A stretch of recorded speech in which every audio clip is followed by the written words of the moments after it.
বিমস্টেকের ক্ষেত্রে নতুন ভূমিকা নিতে প্রধানমন্ত্রী শেখ হাসিনাকে অনুরোধ জানিয়েছেন ভারতের পররাষ্ট্রমন্ত্রী ডক্টর এস জয়শঙ্কর।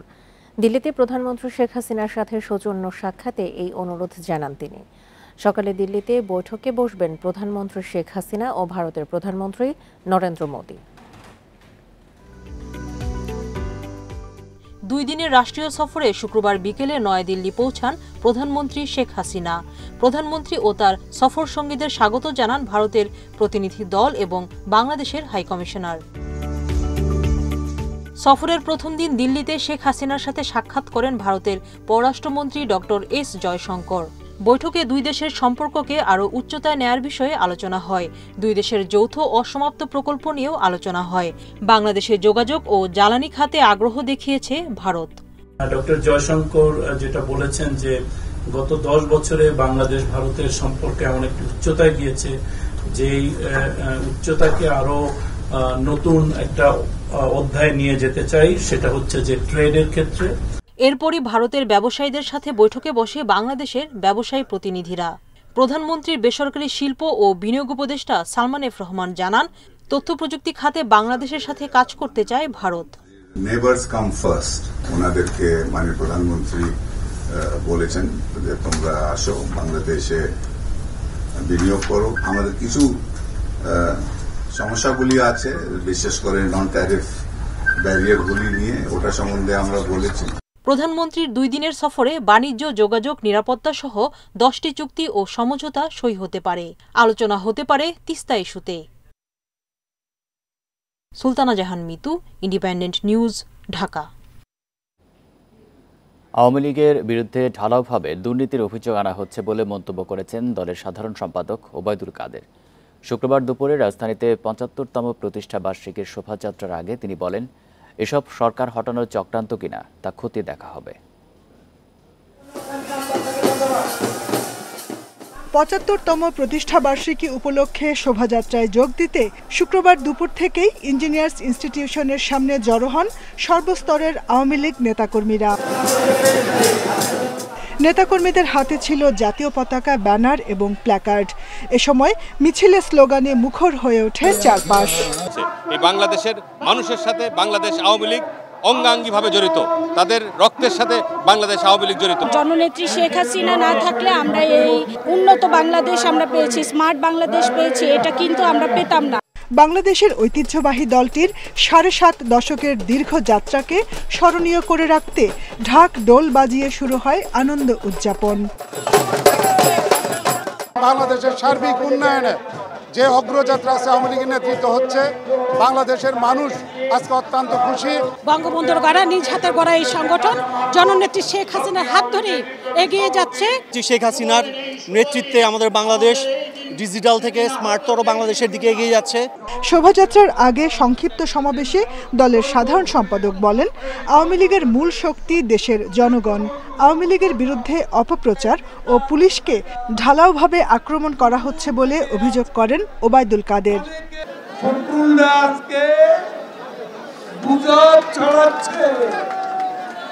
আজকে আওয়ামী লীগের বিরুদ্ধে ঢালাওভাবে দুর্নীতির অভিযোগ আনছে, আজকে গুজব রটাচ্ছে, পুলিশকে ঢালাওভাবে আক্রমণ করছে। সমাবেশের পর শুরু হয় বর্ণাঢ্য শোভাযাত্রা। শোভাযাত্রাটি ইঞ্জিনিয়ার্স ইনস্টিটিউশন থেকে শুরু হয়ে Shahbag, elephant road, Mirpur road হয়ে ধানমন্ডি 32 নম্বরে গিয়ে শেষ হয়। Jahanara Parvin, independent news, Dhaka. হীরক জয়ন্তী উপলক্ষে রোববার সোহরাওয়ার্দী উদ্যানে সমাবেশ করবে আওয়ামী লীগ। ভাষণ দেবেন দলের সভাপতি ও প্রধানমন্ত্রী শেখ হাসিনা। শোভাযাত্রা, বৃক্ষরোপণ সহ 10 রকম কর্মসূচি নেওয়া হয়েছে, যা দেশ জুড়ে চলবে সারা বছর ধরে। প্রতিষ্ঠা বার্ষিকীর এবারের লক্ষ্য ডিজিটাল বাংলাদেশ থেকে স্মার্ট বাংলাদেশের পথে এগিয়ে নেওয়া। 1949 সালের 23শে জুন পুরান ঢাকার রোজ গার্ডেন থেকে আওয়ামী লীগের যাত্রা শুরু। বাঙালির অধিকার আদায়ে সব গণতান্ত্রিক আন্দোলনে নেতৃত্ব দিয়েছে দলটি। 1966 সালে আওয়ামী লীগের সভাপতির দায়িত্ব নেন বঙ্গবন্ধু শেখ মুজিবুর রহমান। আমাদের মুক্তির সংগ্রাম, তাঁর ডাকেই মুক্তিযুদ্ধে ঝাঁপিয়ে পড়ে বাঙালি, স্বাধীন হয় বাংলাদেশ। 75-এ জাতির পিতাকে হত্যার পর সংকটে পড়ে আওয়ামী লীগ। এরপর 1981 সালে হাল ধরেন বঙ্গবন্ধু কন্যা শেখ হাসিনা। জীবন বাজি রেখে এগিয়ে নিচ্ছেন দল ও দেশকে। 54 সালে যুক্তফ্রন্ট, 56 সালে আওয়ামী লীগ যখন প্রধান দল হিসেবে ক্ষমতায় আসে, আজকে যেই উন্নয়ন প্রকল্পগুলি দেখছি সেই ভিতগুলি আওয়ামী লীগের করা, যেটা আওয়ামী লীগের অনেক নেতাকর্মী জানেন না। গণ আন্দোলন, স্বাধীনতা আন্দোলন, সংবিধান সব কিছুতে আওয়ামী লীগের করা। এমনকি গত 12 বছরে যে দেশের যে স্থিতিশীলতা, সেটিও তো আওয়ামী লীগ নেতা শেখ হাসিনার কারণে। এবং আজকে যে বাংলাদেশ একটা মর্যাদায় পরিণত হয়েছে, সেটা তো আওয়ামী লীগের কারণে। দেশের সবচেয়ে পুরনো এই দলের 75 বছর পূর্ণ হচ্ছে। হীরক জয়ন্তী উপলক্ষে জাঁকজমকপূর্ণ আয়োজন করছে দলটি। থাকছে কেন্দ্র থেকে তৃণমূল পর্যন্ত 3 দিনের অনুষ্ঠান। বছর জুড়ে চলবে সভা, সেমিনার। 23শে জুন সোহরাওয়ার্দী উদ্যানে করবে জনসভা। আমন্ত্রণ জানানো হবে বিএনপি সহ সব রাজনৈতিক দলকে। ইতিহাস, ঐতিহ্য, গৌরবোজ্জ্বল অধ্যায়গুলোকে বিভিন্নভাবে তুলে ধরা, এগুলো কাজ বছরব্যাপী চলবে। আগামীর বাংলাদেশকে বিশ্ব সভায় কিভাবে আমরা দাঁড় করতে চাই, সেই পরিকল্পনাও কিন্তু আমাদের আছে। সে বিষয়গুলোও আমরা দেশবাসীর কাছে আমরা তুলে ধরব। মানুষকে জানা দিতে যাচ্ছি, আওয়ামী লীগের বয়স হচ্ছে 75 বছর। এই বয়সে আওয়ামী লীগ ইতিহাসের কত ইতিহাস তৈরি করেছে। এই বাংলাদেশে মুসলিম লীগ ছিল, পাকিস্তানে মুসলিম লীগ ছিল, মুসলিম লীগ বিলীন হয়ে গেছে। বাট আওয়ামী লীগ দিনে দিনে শক্তিশালী হয়, আওয়ামী লীগ প্রতিদিন শক্তিশালী হয়। সম্মাননা জানানো হবে প্রবীণ নেতাদের। বর্ণাঢ্য আয়োজনের মধ্যে থাকছে বৃক্ষরোপণ কর্মসূচি, শিশু কিশোরদের চিত্রাঙ্কন প্রতিযোগিতা। অনিমেষ কর, ইন্ডিপেন্ডেন্ট নিউজ, ঢাকা। সেপ্টেম্বর থেকে নতুন কর্মসূচি নিয়ে রাজপথে থাকতে চায় বিএনপি। সে কারণেই ঢাকাসহ 4 মহানগর ও যুবদলের কমিটি সহ নানা ইউনিটের নেতৃত্বে আনা হচ্ছে পরিবর্তন। কেন্দ্রীয় নেতারা বলছেন, সরকার পতন আন্দোলন সফল করতে নতুন কমিটিতে নেওয়া হবে ত্যাগী ও যোগ্যদের। রাজপথে আন্দোলন বা নির্বাচন, সবখানেই একের পর এক হোঁচট খাচ্ছে বিএনপি। সেখান থেকে ঘুরে দাঁড়াতে নানা পদে পরিবর্তন এনেও গড়ে তুলতে পারেনি সফল আন্দোলন। দ্বাদশ সংসদ নির্বাচনের পর তাই আবারও হাত দিয়েছে দল পুনর্গঠনে। সম্প্রতি একই সাথে বিলুপ্ত করা হয় ঢাকা মহানগর উত্তর, দক্ষিণ, বরিশাল ও চট্টগ্রাম মহানগরের আহ্বায়ক কমিটি। যুবদলের কেন্দ্র ছাড়াও বিলুপ্ত হয়েছে ছাত্রদল ঢাকা মহানগর উত্তর, দক্ষিণ, পূর্ব, পশ্চিমের কমিটিও। পরিবর্তন আনা হয়েছে ভাইস চেয়ারম্যান, বিএনপি চেয়ারপারসনের উপদেষ্টা সহ কেন্দ্রীয় কমিটির বিভিন্ন পদে। কেন্দ্রীয় নেতারা বলছেন, দলের প্রয়োজনে যে কোনো সময় কমিটি বিলুপ্ত করা অস্বাভাবিক নয়। আজকে কমিটি দিলাম, এখানে আমি 3 বছর রাখতে হবে, নট দ্যাট। যদি কমিটি আশানুরূপ কাজ না করতে পারে, আমি আগেও ভাঙতে পারি, পরেও ভাঙতে পারি। সুতরাং দলের পুনর্গঠন কর্মটা তো চলমান। সেপ্টেম্বরে আন্দোলন শুরুর পর সরকারের মনোভাব বুঝে কর্মসূচির ধরন নিয়ে সিদ্ধান্ত নেওয়া হবে বলেও জানাচ্ছেন বিএনপি নেতারা। সেপ্টেম্বরে আমাদের আন্দোলনের 2টা লক্ষ্য। প্রথম ধাপ হইল আমাদেরকে এই সরকারের পতন ঘটানো। তো আন্দোলনটা হবে পতন ঘটানোর আন্দোলন। 2 নাম্বার হবে যে বাংলাদেশে যতগুলি প্রতিষ্ঠান আছে সেগুলিকে সংস্কারের মাধ্যমে জনগণের কল্যাণে ফেরত আনা। আবার সাংগঠনিক কর্মকাণ্ডকে গতিশীল করার জন্যে যে কোনো জায়গায় যদি নতুন রক্ত সঞ্চালিত হয় বা নতুন করে পানির প্রবাহ বাড়ানো যায়, সেখানে তো নিঃসন্দেহে গতি পায়। সুতরাং সাংগঠনিক এই নিয়ম মাফিক চলমান যে প্রক্রিয়া আছে, সে প্রক্রিয়াটাকে আরও ত্বরান্বিত করে এখানে নেতৃত্বের গুণগত পরিবর্তন আনাটা, এটা আমরা সবাই অনুভব করছি। দল পুনর্গঠনের অংশ হিসেবে শিগগিরই আরও কিছু কমিটি বিলুপ্ত করে নতুন নেতৃত্ব দেওয়ার পরিকল্পনাও রয়েছে বিএনপি। মাহমুদ শরীফ, ইন্ডিপেন্ডেন্ট নিউজ, ঢাকা। আবারও হাসপাতালে ভর্তি করা হলো বিএনপি চেয়ারপারসন বেগম খালেদা জিয়াকে। রাত 3:30টার দিকে রাজধানীর এভারকেয়ার হাসপাতালের ক্রিটিক্যাল কেয়ার ইউনিটে তাকে ভর্তি করা হয়। খালেদা জিয়ার মেডিকেল টিমের এক সদস্য জানান, রাত 1:30টার দিকে হঠাৎ তিনি অসুস্থ হয়ে পড়েন। শরীরে ইলেকট্রোলাইটের ভারসাম্যহীনতা দেখা দেয়। পরে রাত 3:05 অ্যাম্বুলেন্সে করে খালেদা জিয়াকে গুলশান থেকে হাসপাতালে নিয়ে যাওয়া হয়। সেখানে তার বিভিন্ন শারীরিক পরীক্ষা সম্পন্ন হবে বলে জানিয়েছে বিএনপির প্রেস উইং। তবে তার শারীরিক পরিস্থিতি নিয়ে সুনির্দিষ্ট কোনো মন্তব্য করেনি কেউ। সর্বশেষ গত 1 মে স্বাস্থ্য পরীক্ষার জন্য এভারকেয়ার হাসপাতালে আসেন বেগম জিয়া। ওই সময় চিকিৎসকরা তাকে সিসিইউতে রেখে 2 দিন চিকিৎসা দেন। এপ্রিলেও বিএনপি চেয়ারপারসনকে এই হাসপাতালে ভর্তি করা হয়েছিল।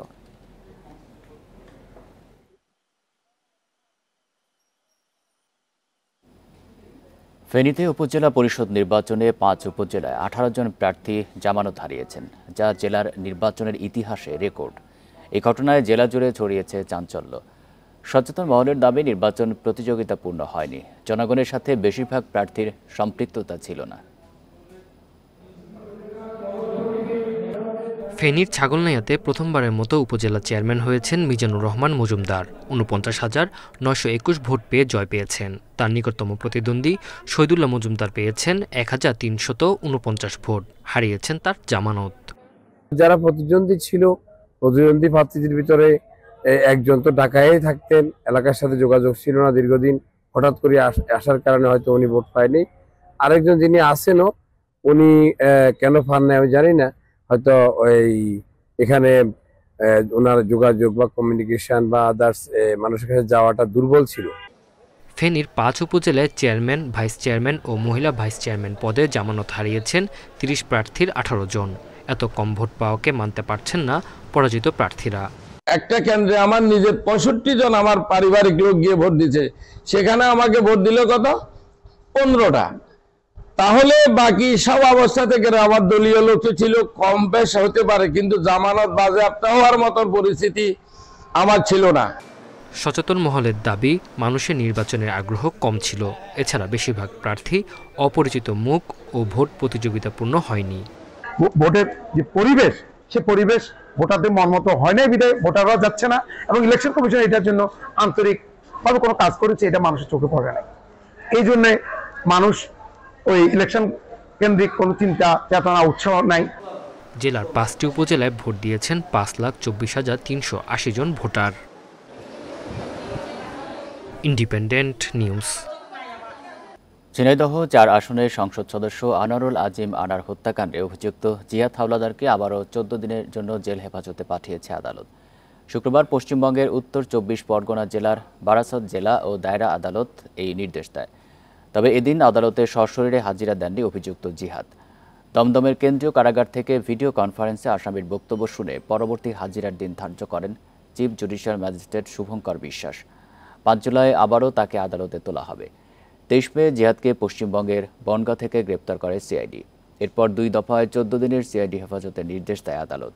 রিমান্ড শেষে 7 জুন তাকে আদালতে তোলা হলে 14 দিনের জেল হেফাজতের নির্দেশ দেন বিচারক। সেই মেয়াদ শেষে শুক্রবার আবারও দ্বিতীয় দফায় 14 দিনের জেল হেফাজতের নির্দেশ দিল আদালত।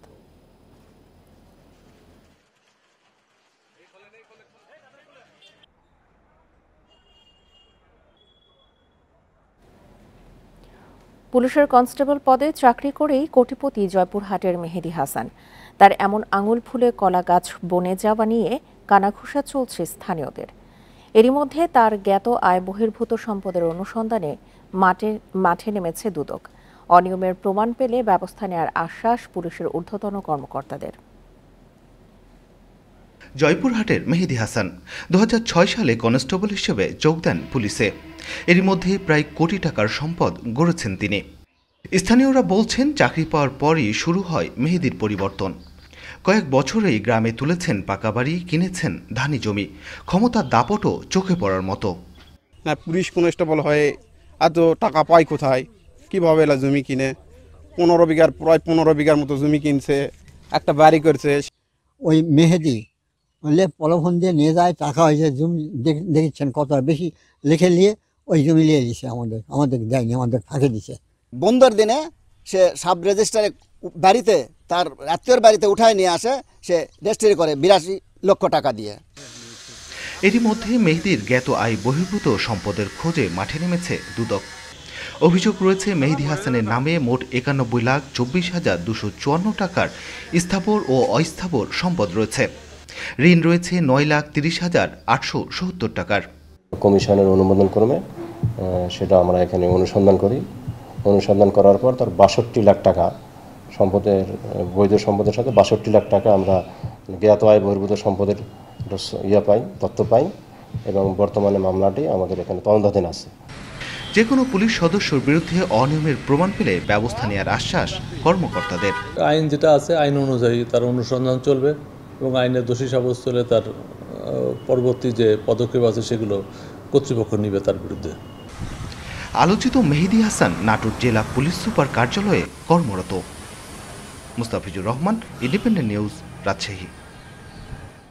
সিলেট সুনামগঞ্জের বন্যার উন্নতি হলেও স্বল্পমেয়াদী বন্যার কবলে পড়তে যাচ্ছে উত্তরের 3 জেলা লালমনিরহাট, নীলফামারী ও কুড়িগ্রাম। আবহাওয়া অফিস ও বন্যা পূর্বাভাস কেন্দ্র বলছে উত্তরাঞ্চলে আগামী 72 ঘন্টা ভারী বৃষ্টির শঙ্কা আছে। এতে তিস্তা, ধরলা ও দুধকুমার নদীর পানি বাড়বে। কিছুটা উন্নতি হচ্ছে সিলেট সুনামগঞ্জের বন্যার পরিস্থিতি। গত 24 ঘন্টায় সিলেটে বৃষ্টি হয়েছে মাত্র 20 মিলিমিটার। আগামী 24 ঘন্টায়ও ভারী বৃষ্টির সুযোগ দেখছে না আবহাওয়া অধিদপ্তর। এতে 72 ঘন্টার মধ্যে বন্যার পানি নেমে যাবে বলে আশাবাদী তারা। গত 24 ঘন্টা সিলেটে ওই রকম ভারী বর্ষণ হয়নি, খুবই সামান্য বৃষ্টি হয়েছে এবং আজকেও ওই রকম উল্লেখযোগ্য বৃষ্টি হবে না আশা করি সিলেটের আশেপাশে এলাকায়। আর কোনো বন্যার আশঙ্কা এই মুহূর্তে আমরা দেখছি না। আমরা যেটা আজকের আপডেট সেটা হিসাবে আমরা দেখছি না। আর বন্যার পানি অলরেডি আসলে নামা শুরু করেছে, এটা হয়তো আগামী 48 ঘন্টার মধ্যে অথবা 72 ঘন্টার মধ্যে নর্মালাইজ হয়ে যাবে। তবে বিপদ বাড়তে পারে উত্তরের 3 জেলায়। আগামী 3 দিন ভারী বৃষ্টির শঙ্কার কথা জানিয়েছে আবহাওয়া অধিদপ্তর। এতে 3 থেকে 5 দিনের জন্য বন্যার কবলে পড়তে পারে লালমনিরহাট, নীলফামারী ও কুড়িগ্রাম। রংপুর, দিনাজপুরের উত্তর অঞ্চলে বিশেষ করে আপনার ইন্ডিয়ান ওইসব জায়গাতে বৃষ্টির সম্ভাবনা এটা কন্টিনিউ করবে আগামী আরও 3-4 দিন। সেক্ষেত্রে ওই বৃষ্টিটা আপনাকে হয়তো ফার্ডের ক্ষেত্রে একটা কন্ট্রিবিউশন হতে পারে। উজানে মাঝারি থেকে ভারী বৃষ্টিপাত রয়েছে আগামী 72 ঘন্টায়। তো এই কারণে আপনার কুড়িগ্রাম, লালমনিরহাট ও নীলফামারী জেলায় আগামী 72 ঘন্টায় একটা স্বল্পমেয়াদী বন্যা পরিস্থিতির সৃষ্টি হতে পারে। আর রংপুরের যে কাউনিয়া পয়েন্টে আমাদের বিপদসীমার উপর রয়েছে পানি, রংপুর জেলার যে বন্যা পরিস্থিতিটা কতিপয় নিম্ন অঞ্চলে সামান্য কিছুটা অবনতি হতে পারে। এদিকে ব্রহ্মপুত্র ও যমুনার পানিও বাড়ছে। আগামী 72 ঘন্টার মধ্যে কয়েকটি পয়েন্টে বিপদসীমা অতিক্রম করতে পারে বলে সতর্ক করেছে বন্যা পূর্বাভাস কেন্দ্র। বন ইবনে কামাল, ইন্ডিপেন্ডেন্ট নিউজ, ঢাকা। উত্তরে বন্যা পরিস্থিতি নিয়ে জানাতে কুড়িগ্রাম থেকে যুক্ত হচ্ছেন সহকর্মী আব্দুল খালেক। খালেক, কুড়িগ্রামের নদ নদীর পানি এখনো বাড়ছে কিনা, কি পূর্বাভাস পাওয়া যাচ্ছে? গত 24 ঘন্টায় আমরা যেটি দেখছি যে কুড়িগ্রামে যে 4টি প্রধান নদ নদী ধরলা, তিস্তা, ব্রহ্মপুত্র এবং দুধকুমার সবকটির নদীর পানি কিন্তু কমতে শুরু করেছে এবং এরপরেও কিন্তু তিস্তা নদীর পানি বিপদসীমার এখনো 20 সেন্টিমিটার উপর দিয়ে প্রবাহিত হচ্ছে এবং বিস্তীর্ণ এলাকা এখনো প্লাবিত রয়েছে, বিশেষ করে চরাঞ্চল। আপনি দেখতে পাচ্ছেন যে চরের বিস্তীর্ণ যে এলাকাগুলো, সেই এলাকাগুলো এখনো জলমগ্ন হয়ে আছে এবং এখানে সবজি, পাট, ভুট্টা এবং বাদাম সহ বিভিন্ন ফসল নিমজ্জিত অবস্থায় রয়েছে। আমরা কৃষি বিভাগের কাছ থেকে যে তথ্য পেয়েছি তাতে দেখা যাচ্ছে যে প্রায় 2000 হেক্টর জমির ফসল এখন পর্যন্ত পানিতে নিমজ্জিত রয়েছে এবং এর পাশাপাশি যে এটি বড় সমস্যা হয়ে দেখা দিয়েছে সেটি হচ্ছে নদী ভাঙন। আমরা কয়েকটি পয়েন্টে গত 2 দিন ধরে ঘুরে যেটি দেখতে পেরেছি যে অনেক মানুষ কিন্তু নদী ভাঙনে টিকতে না পারে তাদের ঘরবাড়িগুলো সরিয়ে নিচ্ছে বিভিন্ন এলাকায়, রাস্তা, বাঁধ বা ফাঁকা জায়গার মধ্যে তারা আশ্রয় নিয়ে আছেন। তারা বলছেন যে আসলে তাদের এই স্বল্প সময় যাওয়ার মতো বা নতুন করে জায়গা কিনে সেখানে বাড়ি করার মতো পরিস্থিতি তাদের নেই, সেই কারণে তারা কিন্তু অস্থায়ীভাবে বিভিন্ন জায়গায় আশ্রয় নিয়েছেন এবং এই ভাঙনের কারণে কয়েকটি এলাকায় বাজার, বন্যা নিয়ন্ত্রণ বাঁধ সহ গুরুত্বপূর্ণ স্থাপনা হুমকির মুখে পড়েছে। তবে পানি উন্নয়ন বোর্ডের সাথে আমরা কথা বলে যতটুকু জানতে পেরেছি যে জরুরি ভিত্তিতে এই সমস্ত এলাকায় ভাঙন প্রতিরোধের জন্য যে বরাদ্দ প্রয়োজন সেটি তাদের হাতে নেই। গতকাল পানি উন্নয়ন বোর্ডের অতিরিক্ত মহাপরিচালক বিভিন্ন এলাকায় ঘুরে দেখেছেন এবং তিনি আশ্বাস দিয়েছেন যে দ্রুত এই ব্যবস্থা নিয়ে এই ভাঙন প্রতিরোধ করা সম্ভব হবে। আমরা তিস্তা নদীর এবং ধরলার কয়েকটি পয়েন্টে দেখছি যে গত কয়েকদিন ধরে ভাঙনের প্রবণতা বৃদ্ধি পেয়েছে এবং প্রায় 100-রও বেশি পরিবার তারা কিন্তু গৃহহীন হয়ে বিভিন্ন জায়গায় আশ্রয় নিয়ে আছে। কুড়িগ্রাম থেকে জানাচ্ছেন সহকর্মী আব্দুল খালেক। শেরপুরে ঝিনাইগাতিতে বিলে ঘুরতে গিয়ে নৌকা ডুবে মিল্টন ও আমানুল্লাহ নামে 2 শিক্ষার্থীর মৃত্যু হয়েছে। অসুস্থ হয়ে 6 জন হাসপাতালে ভর্তি। শুক্রবার দুপুরে উপজেলার দক্ষিণ কান্দুলি গ্রামে এই ঘটনা ঘটে। নিহত মিল্টন রংপুর মেডিকেল কলেজ এবং আমানুল্লাহ স্থানীয় আদর্শ সরকারি কলেজের শিক্ষার্থী। পুলিশ ও স্বজনরা জানান, গজারমারি বিলে 2টি ছোট নৌকা নিয়ে ঘুরতে যায় 8 জন বন্ধু। হঠাৎ একটি নৌকা উল্টে 4 জন পানিতে পড়ে যায়। এ সময় তারা অন্য নৌকায় ওঠার চেষ্টা করলে সেটিও ডুবে যায়। স্থানীয়রা তাদের উদ্ধার করে শেরপুর জেলা হাসপাতালে নিলে চিকিৎসক 2 জনকে মৃত ঘোষণা করেন। বিকালে মোট 4 জন পানিতে ডোবা রোগী যারা আসছিলেন তাদের ভিতরে 2 জনকে আমরা মৃত অবস্থায় পাই। বাকি 2 জনের অবস্থা আশঙ্কাজনক ছিল। তাদের এখন হাসপাতালে চিকিৎসা চলছে।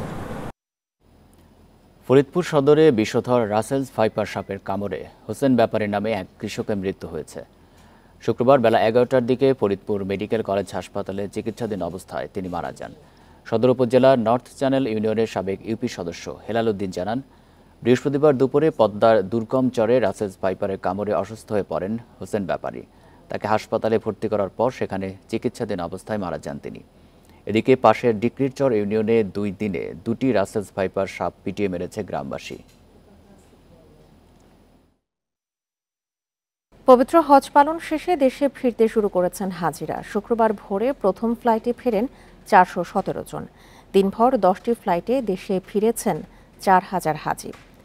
হজের সুষ্ঠু ব্যবস্থাপনায় সন্তুষ্টির কথা জানান তারা। প্রতিবছর বিশ্বের বিভিন্ন প্রান্ত থেকে লাখ লাখ মানুষ হজ করতে সৌদি আরব যান। চলতি বছর সৌদি আরব সহ অন্যান্য দেশ মিলিয়ে হজে অংশ নিয়েছেন মোট 18,33,164 জন, যার মধ্যে বাংলাদেশ থেকে অংশ নেন 85,000 জন। হজের আনুষ্ঠানিকতা শেষে দেশে ফেরার পালা হাজিদের। শুক্রবার ভোরে বাংলাদেশ বিমানের একটি ফ্লাইটে দেশে ফেরেন 417 জন। এর মধ্য দিয়ে শুরু হয় ফিরতি হজ ফ্লাইট। দেশে ফিরে সৌদি আরব অংশে হজের সুষ্ঠু ব্যবস্থাপনার কথা জানান হাজিরা। হজের 5 দিন, সেই 5 দিন আমরা অনেক কিছু হেল্প পেয়েছি। অনেক কাছে ছিলাম, অনেক হাঁটাও অনেক কম লাগছে এবং পরিশ্রম অনেক কম হয়েছে আর কি। কোনো অভিযোগ নেই, সুন্দর হয়েছে। যদিও একটু দূরে পড়ছে আমাদের ইয়াটা আর কি, মানে হোটেলটা, আর নাইলে এমনি খুব সুন্দর ব্যবস্থাপনা। মাশাআল্লাহ ভালোই ছিল। আল্লাহর কাছে যতটুকু মনের ভাষা ব্যক্ত করার, আল্লাহর ইচ্ছায় সবই করতে পেরেছি, কোনো সমস্যা হয় নাই। হজে দেশ ও মুসলিম উম্মার শান্তি কামনায় দোয়া করেছেন বলেও জানান হাজিরা। হজের সমস্ত কার্যক্রম খুব সুন্দরভাবে হয়েছে এবং আল্লাহর কাছে আমরা আমাদের নিজেদের জন্য, পরিবারের জন্য, দেশের জন্য, সমস্ত মুসলিম উম্মার জন্য আমরা দোয়া করেছি। আল্লাহর কাছে তওবা করেছি, গুনাহ মাফ, মাগফিরাত, এটাই তো বড় চাওয়া।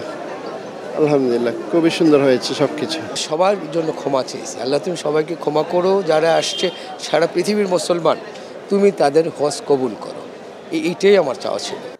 ফিরতি হজ ফ্লাইট শেষ হবে আগামী 22 জুলাই। বিমান বাংলাদেশ এয়ারলাইন্স অর্ধেক হজযাত্রী পরিবহন করবে, বাকি অর্ধেক পরিবহন করবে সৌদিয়া ও Flynas airlines. Adilur Rahman, independent news, Dhaka. জামালপুরের দেওয়ানগঞ্জ উপজেলা নির্বাহী কর্মকর্তার নির্দেশে পল্লী বিদ্যুৎ কর্মচারীকে খুঁটির সাথে বেঁধে রাখার অভিযোগ উঠেছে। এই ঘটনায় ইউএনও শেখ জাহিদ হাসান প্রিন্সকে প্রত্যাহারের দাবিতে অবস্থান কর্মসূচি পালন করেছে পল্লী বিদ্যুতের কর্মচারীরা। শুক্রবার সকালে পল্লী বিদ্যুৎ সমিতি চত্বরে অবস্থান কর্মসূচি পালন করা হয়। এ সময় বক্তারা অভিযোগ করেন, উপজেলা পরিষদের কোয়ার্টারের বিল 25 মাস বকেয়া থাকায় সংযোগ বিচ্ছিন্ন করতে যায় পল্লী বিদ্যুৎ কর্মচারীরা। এ সময় ইউএনওর নির্দেশে পল্লী বিদ্যুতের কর্মচারী ইকবাল হোসেনকে খুঁটির সাথে বেঁধে রাখে আনসার সদস্যরা। বিষয়টি জানাজানি হলে ইকবাল হোসেনকে ছেড়ে দেয় তারা। এই ঘটনায় ইউএনওকে প্রত্যাহার এবং বিভাগীয় তদন্তের দাবি জানিয়েছেন পল্লী বিদ্যুৎ সমিতির কর্মচারীরা।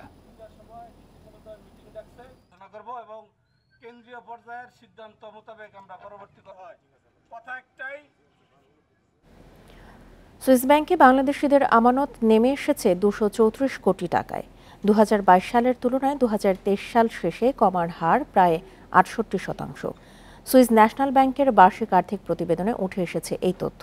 তবে এর মানে অর্থ পাচার কমা নয়, বরং পাচারের ধরন ও গন্তব্য পরিবর্তন বলে মনে করছেন অর্থনীতিবিদরা। ধনীদের গোপন অর্থ রাখার জন্য বিখ্যাত সুইস ব্যাংক রীতিমতো আইন করে গ্রাহকদের নাম পরিচয় গোপন রাখার শর্ত কঠোরভাবে পালন করত তারা। তবে সম্প্রতি দেশটির ব্যাংকগুলোতে কমেছে জমা রাখা অর্থের পরিমাণ। এসএনবির বার্ষিক প্রতিবেদন অনুযায়ী 2022 সালের শেষে বাংলাদেশিদের জমা ছিল প্রায় 730 কোটি টাকা। 2023 সালে তা কমে দাঁড়িয়েছে 234 কোটিতে। এক বছরে 496 কোটি টাকা তুলে নিয়েছেন বাংলাদেশিরা। এতে জমা অর্থ 28 বছরের মধ্যে দাঁড়িয়েছে সর্বনিম্ন পর্যায়ে। তবে এর একাধিক কারণের কথা বলছেন অর্থনীতিবিদরা। রিজার্ভটা তো বাংলাদেশে থাকে না, রিজার্ভটা বাইরেই থাকে, কিছু অংশ সুইস ব্যাংকে থাকে।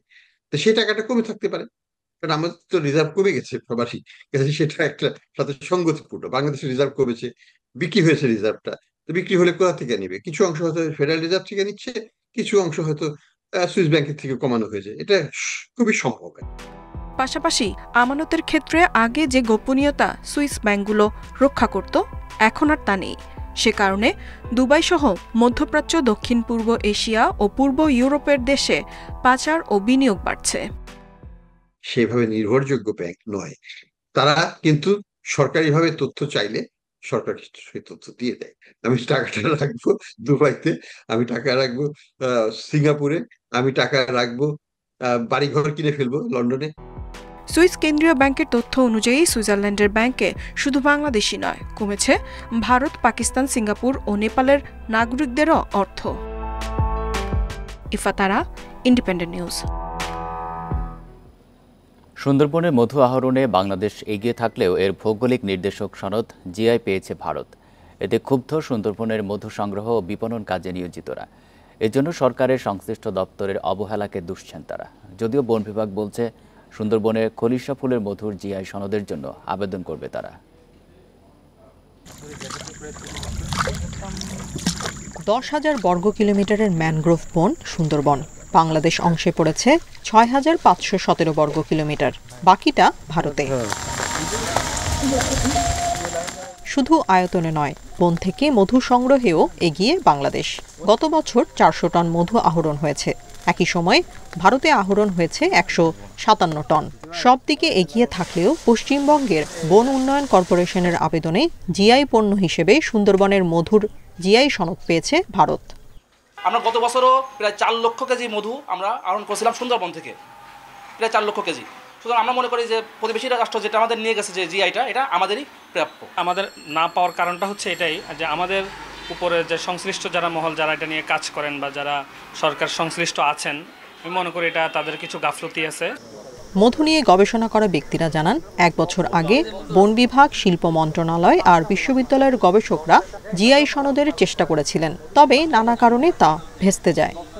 বাংলাদেশের মধ্যে সুন্দরবনের বেশি অংশ পড়েছে এবং বাংলাদেশের পলিহালাইন জোন যেখানে, সেই অংশে সুন্দরবনের মধুটা বেশি সংগৃহীত হয়। আমরা সবাই মিলে যদি সম্মিলিতভাবে আবার চেষ্টা করি, আমি আশা করছি আমরা এটা একটা ভালো ফলাফল পাবো। বন বিভাগ বলছে খলিশা, গড়ান, কেওড়া, বাইন ও গেওয়া নামে 5 ধরনের মধু পাওয়া যায় সুন্দরবনে। এর মধ্যে খলিশা মধু শুধুমাত্র বাংলাদেশে পাওয়া যায়। শিগগিরই এই মধুর স্বীকৃতি পেতে আবেদন করা হবে। খুলশির মধুটা কিন্তু মানে পশ্চিমবঙ্গ বা ইন্ডিয়ার কোনো পার্টে এটা নাই। এই খুলশির মধুটাই আমাদের ইউনিক। আমরা চাচ্ছি যে খুলশির মধুটাকে নিয়ে মানে আগানোর জন্য। সুন্দরবনের মধুর জিআই সনদ পেতে সরকারের যথাযথ পদক্ষেপ চান এই খাতে জড়িতরা। Independent news. এ ছিল এখনকার সংবাদ। এছাড়া ইন্ডিপেন্ডেন্ট টেলিভিশনের সব খবর আরও বিস্তারিত জানতে চোখ রাখুন ফেসবুক, ইউটিউব এবং এক্সে। ধন্যবাদ সবাইকে। আমন্ত্রণ পরের আয়োজনে।